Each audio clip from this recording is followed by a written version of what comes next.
మీ business ఏదైనా మీ ఊర్లో promotion చేయాలంటే అది సుమన్ టీవీతోనే సాధ్యం. ఇప్పుడే సంప్రదించండి. సుమన్ టీవీ ప్రేక్షకులందరికీ నమస్కారం అండి. ఇది బ్రహ్మం గారి గుడి. మాది రావుడుపాలెం, నూజెండ్ల మండలం, పల్నాడు డిస్టిక్ అండి. నేను మాజీ సర్పంచ్ని. మరి ఇది 20 సంవత్సరాల నుంచి గుడి పెండింగ్ లో ఉందండి. మా నాన్నగారి కళ అది. అయితే అతనికి బ్రెయిన్ ట్యూమర్ వచ్చి కొద్దిగా ఇబ్బందుల్లో ఉంటే, మంచంలో నుంచి కదలలేని పరిస్థితిలో ఉంటే మా గ్రామంలో అందరి సహకారంతో ఇంతవరకు తెచ్చాను. మీరు ఏదైనా చూసే దాతలు ఎవరైనా ఉన్నా కొద్దిగా సహకారం చేసి, కొద్దిగా 10 రూపాయలు 20, మీ ఇష్టం వచ్చినంత, ఇంతని కాదు, కొద్ది బ్రహ్మంగారి స్వామికి సహకరిస్తే ఈ గుడి నిర్మాణం పూర్తి చేయడానికి సహకరించిన వాళ్ళు అవుతారు. కొద్దిగా మా యందు దయ ఉంచి చూసే ప్రేక్షకులందరూ సహాయం చేస్తారని ఆశిస్తున్నాను. సుమన్ టీవీ ప్రేక్షకులందరికీ మా నమస్కారం. ఈయన గారు మరి వాళ్ళ నాన్నగారు గత 10-15 ఏళ్ళ నుంచి ఈ గుడి కట్టాలని ఎంతో మరి ఆశతో మరి గుడి నిర్మించారు. కానీ ఆయన వల్ల కాలేకపోతే వాళ్ళ కుమారుడు మరి ముందుకొచ్చాడు. మరి వచ్చి ఆయన దగ్గర ఉన్న వరకు కట్టి అంతవరకు ఖాయం చేశారు. మరి ఎవరైనా దాతలు ఉంటే మరి కొంతమంది ఇచ్చి ఉన్నారు.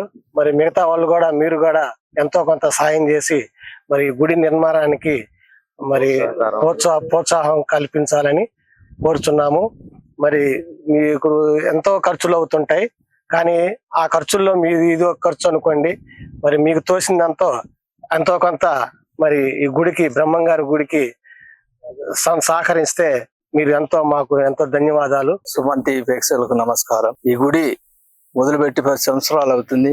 వాళ్ళ నాన్నగారు, ఆయనకు ఆరోగ్యం బాగలేక కొంచెం ఇబ్బందుల్లో ఉండి చేయలేకపోయిండు. దానికి తోడు వాళ్ళ అబ్బాయి గారు తీసుకొని దీన్ని ముందుకు తీసుకొచ్చి ఊరు ప్రజలు, తండా గ్రామ ప్రజలతో అందరితో కూడా సహకరించి ఇంతవరకు తీసుకురాగలిగిండు. ఇక్కడి నుంచి కొంచెం ఖర్చు ఉంటుంది కాబట్టి చేయలేకపోయినా మీరు ఎవరైనా దాతలు ఉంటే కొంచెం సహకరించి చేయవలసిందిగా కోరుతున్నాం.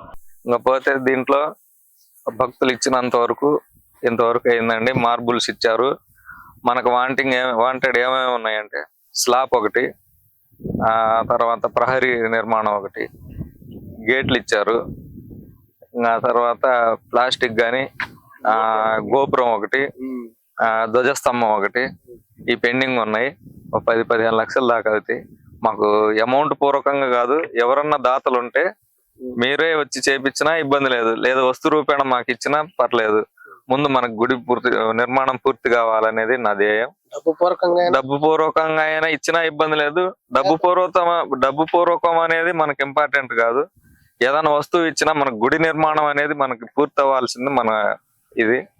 కాబట్టి మీరు వస్తువులు ఇచ్చినా ఏది ఇచ్చినా దాతలు ముందుకు వచ్చి గుడి నిర్మాణంలో కొద్దిగా సహకరిస్తారని ఆశిస్తున్నాను.